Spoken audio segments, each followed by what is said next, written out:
નમસ્કાર, આપ જોઈ રહ્યા છો સાબરકાંઠા ન્યૂઝ 24 ચેનલ. હું છું સોયબ સૈયદ. આવો આજના મુખ્ય સમાચાર ઉપર નજર નાખીએ.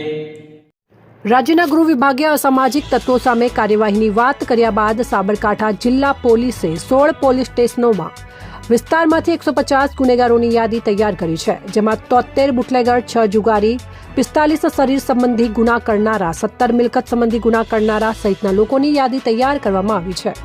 આ ગુનેગારોમાંથી 7 લોકો સામે પાસા, 15 લોકો સામે તડીપાર અને 1 વ્યક્તિ સામે ગુસ્કી ટોકની કાર્યવાહી કરવામાં આવશે તેવું સાબરકાંઠા પોલીસ વડા વિજય પટેલે 1 કલાકે જણાવ્યું હતું. અહેવાલ ભરત પટેલ, સાબરકાંઠા. સાબરકાંઠા ન્યૂઝ 24 ને સબસ્ક્રાઇબ કરી લાઇક કરવાનું ભૂલશો નહીં, જેથી આવનારા સમયમાં ઝડપથી આપના સુધી સમાચાર પ્રાપ્ત થઈ શકે. સોએબ સૈયદ, સાબરકાંઠા. ગુજરાત સરકાર અને ગુજરાત રાજ્યના ડીજીપીસી દ્વારા જે 100 કલાકમાં અસામાજિક તત્વો અને જે ટ્રબલ મેકર્સ છે એની યાદી તૈયાર કરવાની સૂચના આપવામાં આવી હતી, જેના આધારે સાબરકાંઠા જિલ્લામાં કુલ 16 પોલીસ સ્ટેશન છે અને એમાં આપણે 150 લોકોની યાદી તૈયાર કરી છે, જેમાં 73 એટલે 73 બુટલેગર્સ છે, 6 જુગારીઓ છે, શરીર સંબંધી ગુના કરવાવાળા 45 લોકો છે, મિલકત સંબંધી ગુનાવાળા 17 લોકો છે અને અન્ય 9 લોકો છે. એમ 150 લોકોની યાદી આપણે તૈયાર કરી છે.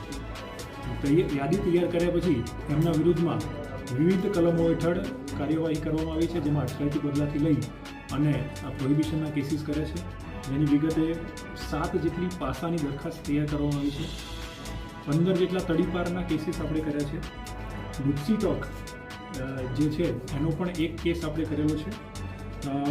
વાહન ચેકિંગ છેલ્લા 3 દિવસથી સતત કરી રહ્યા છે, જેમાં 2500થી વધારે વાહનોને ચેક કર્યા છે. આ વાહનો ચેક કરતાં 15 જેટલા વાહનોમાં હથિયારો મળી આવ્યા હતા, એટલે એના વિરુદ્ધમાં જીપી એક્ટ 135 વિરુદ્ધની પણ કાર્યવાહી અમે કરી છે. ડ્રિંક એન્ડ ડ્રાઈવના જે કેસીસ કહેવાય, એમવી એક્ટ 185ના એવા 17 કેસો કે જે લોકો દારૂ પી અને વાહન ચલાવતા હતા, એવા 17 કેસો પણ અમે કરેલા છે.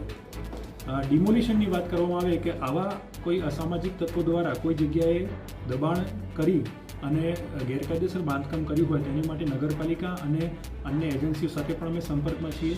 3 જગ્યાએ નગરપાલિકાએ નોટિસ પણ આપેલી છે અને નોટિસનો સમય પૂરો થતાં એમાં ડિમોલિશનની કાર્યવાહી પણ કરવામાં આવશે. ગઈકાલે યુજીવીસીએલ એટલે કે જીઈબી સાથે એક મિટિંગ કરવામાં આવી છે અને કેટલાક પોકેટ નક્કી કરવામાં આવે છે કે જે લોકો વીજ ચોરી કરે છે, જે ઓર્ગેનાઇઝ ટાઈપની વીજ ચોરી છે, ત્યાં પણ જીઈબીને પૂરતું પ્રોટેક્શન આપી અને વીજ કનેક્શન પણ કાપવાની કાર્યવાહી એ ટૂંક સમયમાં કરવામાં આવનાર છે.